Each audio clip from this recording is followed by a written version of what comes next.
Mastering Noodle Art, knockout learning resources to level up your culinary skills.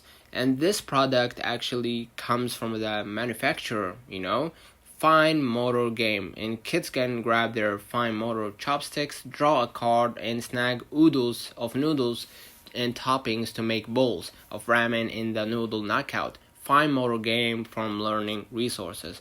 And this is delicious preschool skills as they grab the noodles and ingredients needed to build their bowls. Kids will also build early preschool skills including counting, color recognition, and fine motor skills. And this is have multiple ways to play, designed with both solo and group play in mind. Noodle Knockout comes with a multiple game mode for all kinds of play.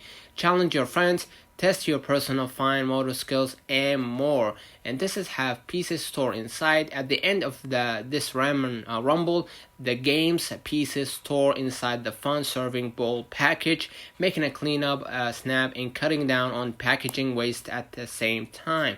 And this is have a color recognition, so it's perfect for young age. There's a rainbow of new skills waiting on this toy that help kids recognize the name colors from warm red to cool blue. And will help counting. It will help kids navigate the world of numbers with this toy that builds the skill they need to start counting as high as they can. And you will find more information about this product in that description below. Let me know in the comments if this video helped you. Don't forget to like and subscribe. Thank you for watching.